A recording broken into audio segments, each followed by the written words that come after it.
Me llamo Antonio Gallardo y pertenecí en su momento al llamamiento 386 de la base aérea de Torrejón, al ala 12, en el Ejército del Aire.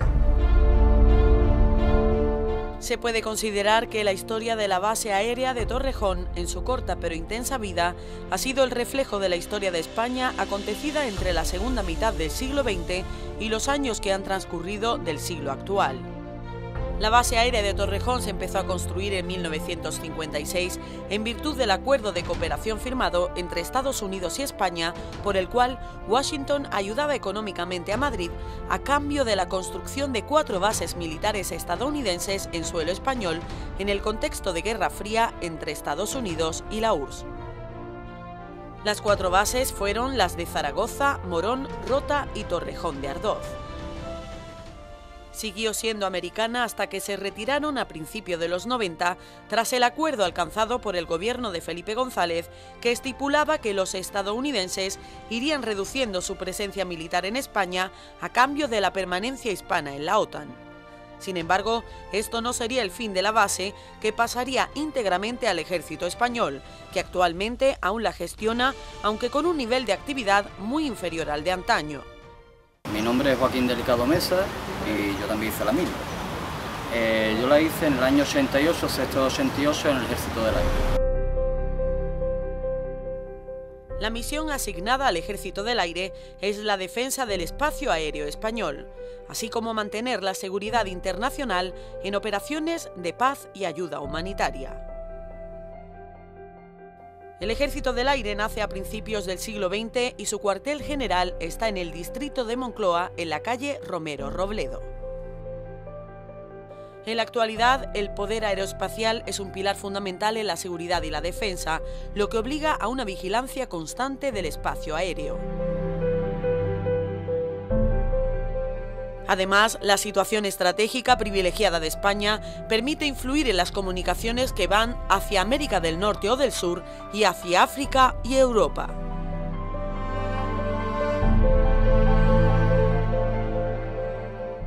Pues mira, yo me fui voluntario al ejército en el año 86, partiendo de la base de que mi familia tenía unos negocios de hostelería. A mí me crecieron los dientes detrás de una barra, 9-10 años, y creo que ya consideré terminada mi etapa en la hostelería en esa edad. Lo vi como una válvula de escape y me fui voluntario, en contra de, sobre todo de mi padre, la opinión de mi padre, evidentemente. La primera vez que cogí un avión fue un Hércules, con 18 años, desde la base aérea de Getafe hasta Las Palmas de Gran Canaria, así que imagínate. O sea que esa es mi primera anécdota. Ya llegamos allí a Gando como recluta, y de Gando mi destino fue Cuatro Puertas, que era un polvorín en Telde, en Las Palmas, un pueblo. Y allí hacíamos guardia, era guardia libre y bueno, hasta que ascendí a cabo. Una vez que ascendí a cabo, pues era guardia, 2 o 3 días de descanso. Voluntario me atraía todo lo relativo al Ejército del Aire en aquel momento. Era un chaval joven, lógicamente, 17 años, era un chaval soñador y me encantaba todo lo relacionado con la aviación. Tú en principio vas de voluntario al ejército pensando en aviones. Los aviones los ves, no los tocas.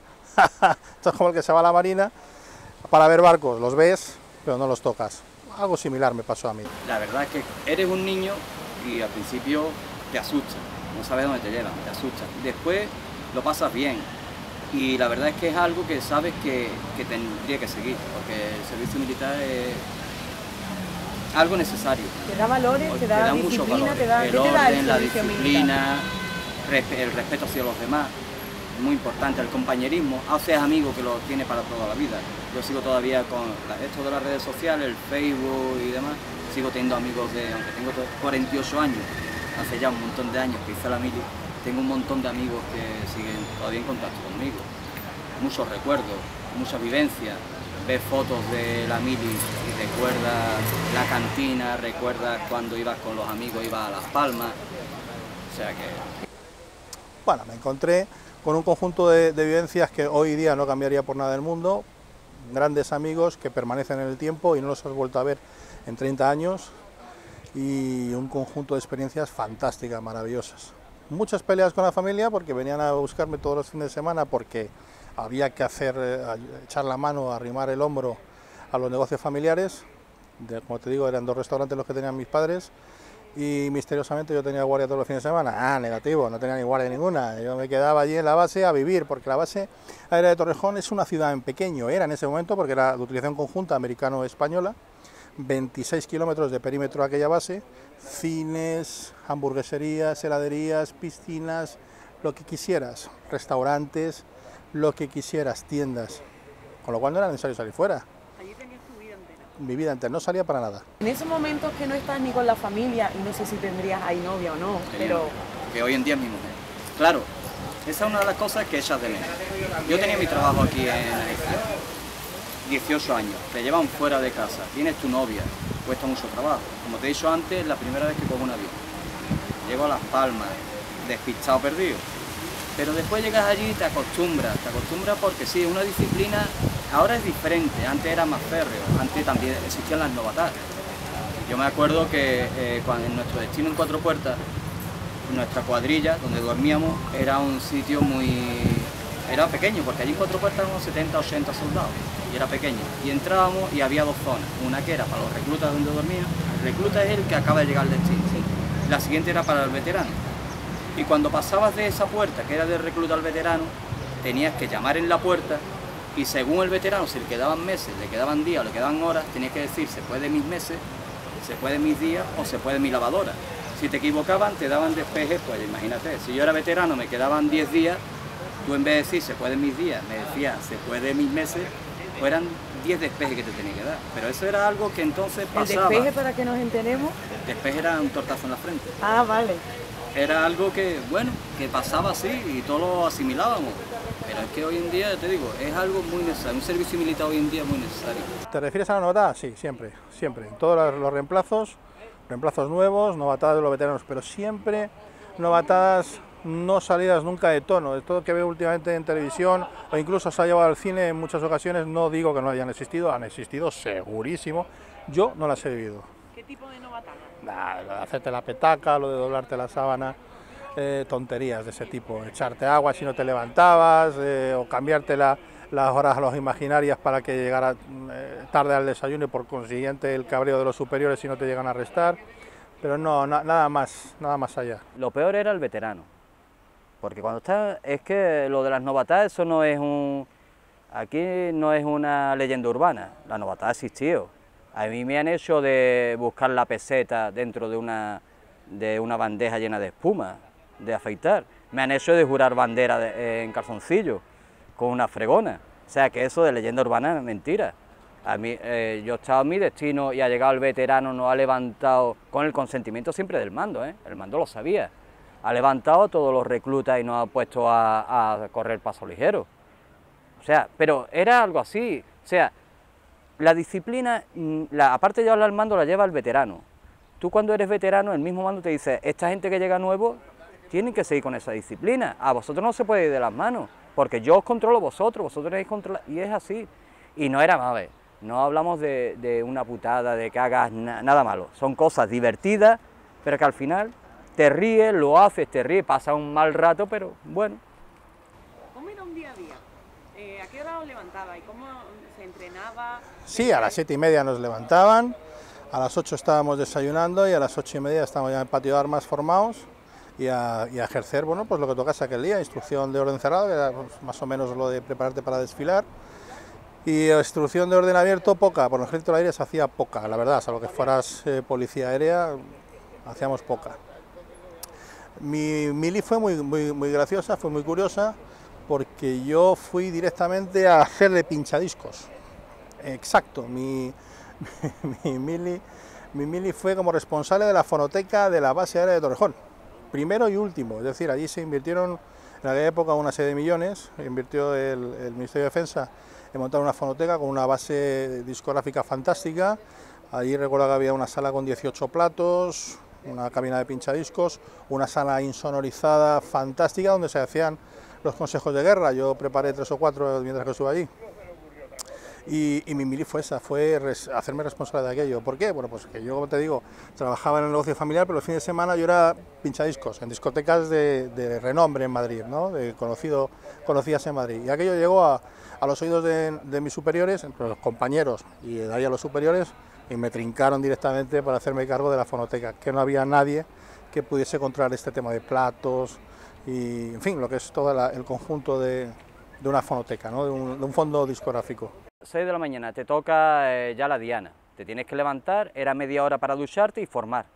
A partir de ahí el desayuno, volver a formar, siempre te estoy hablando ahora de mi destino. Y ya ahí en la formación te dicen, te toca cocina según lo que te tocara.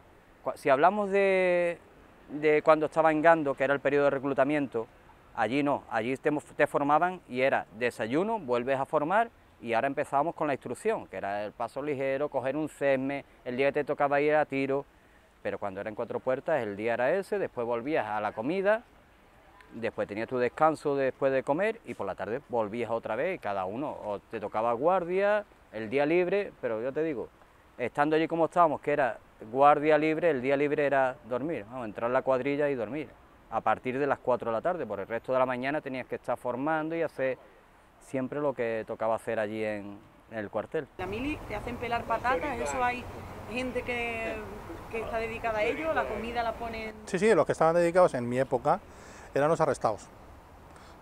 Yo he pasado, yo he pelado patatas también. Claro, y eso era fantástico, porque nos metíamos 7, 8 chavales de la época con una montaña de patatas y venga a pelar, no pasa nada. Eso es verídico. Pero además tengo imágenes, tengo fotografías de aquellas instantáneas de aquellos momentos. O limpiar las cacerolas del rancho metiéndote literalmente dentro, porque eran unas cacerolas enormes que te llegaban a la media cintura y pegar patadas para quitar las costras del fondo. Es decir, todo eso lo hemos vivido, claro que sí. Y estamos hablando de un sitio ciertamente elitista, ¿no? Porque la base aérea de Torrejón no era un cuartelillo de tercera, ¿no? Donde estás un poco más fastidiado por recursos y tal, que era un sitio elitista. La vivencia vivida entonces... ¿Cómo te comunicabas en esa época con los familiares y con la novia? Entonces correo, eran cartas de correo. Ahora... Es romántico, ¿no? Precisamente hoy tengo fotos aquí de entonces y enseñándoselas a mis amigos, he mirado el reverso y pues, dedicado a mi mujer, vamos, a la que hoy en día es mi mujer, que entonces era mi novia. Y ve de aquí...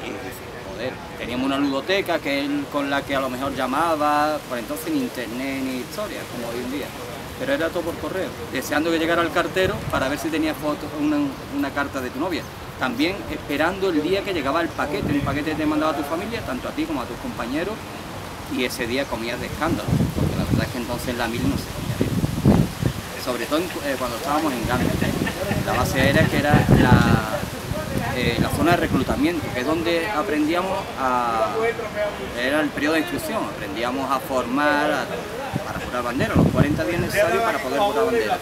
Ahí se comía fatal, éramos muchísima gente y la cocina, yo me quedé delgado por todo. ¿La cocina quién la llevaba? La cocina militares. ¿Militares? Siempre, la cocina siempre militar, muy mal. Después cuando en mi destino en Cuatro Puertas, te digo, como éramos 70 o 80, la comida era mucho mejor. Ya te haces veterano, comes mejor que el reclutilla que llega. Te digo que son muchas circunstancias y es muy bonito.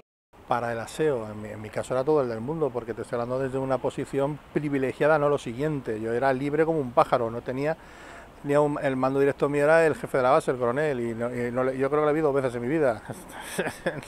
O sea que, pero allí te estoy diciendo un sitio elitista, el que quisiera asearse en cualquier momento, salvando que no estuviera de ejercicios. Y llegaba la hora de la ducha. En el destino era un poquito más personal, éramos menos personas, pero cuando era en Gando, la ducha, imagínate, es una ducha y al que le toca y tienes un tiempo. O sea que ahí no es que llegas a tu casa, no, ahí tienes un tiempo para ducharte, para formar y para tu aseo personal, vamos. Firmaría 2000 veces más. Yo fui a conocer el mundo de la aviación finalmente la he conocido y forma parte de mi vida a posteriori del ejército.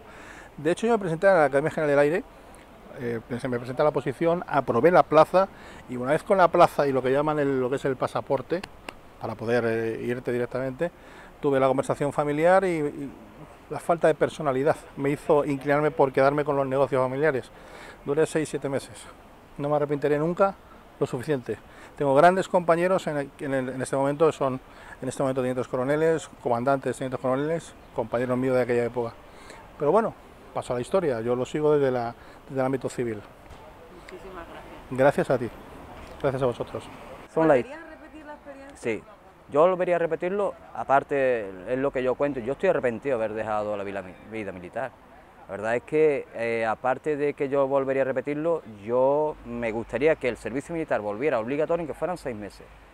Porque los valores que te da el servicio militar, hoy en día, que la sociedad, la verdad es que encontramos muchos ninis, bueno, hay gente que estudia, pero los hay que hace falta. Porque aprendes unos valores, aprendes un orden, tienes un respeto hacia los mayores, hacia todo el mundo, y eso hoy en día se ha perdido. Y el servicio militar eso te lo involucraba, y eso te inculcaba esos valores. Tú tenías una disciplina, porque entonces un mando era un mando. Entonces tú veías a un cabo primero, y un cabo primero mandaba, y te decía, y tú te ponías firme y sabías que tenías... Hoy en día no, hoy en día ves el ejército, que es una pena, que en España el ejército no existe, porque el ejército que tenemos hoy en día en España no es volver a la época franquista ni nada de eso, pero un servicio militar sí, hoy en día sí haría falta. ¿Recuerdas algún himno, alguna canción? Bueno, el del aire, pasa que, bueno, ahora cantártelo sería un poquito, te puedo cantar un poquito. Alcemos el vuelo sobre el alto cielo, lejos de la tierra. Se queda detrás. Ahí se queda. Ahí está, ahí se queda. Vale, muchísimas gracias. Nada, a vosotros.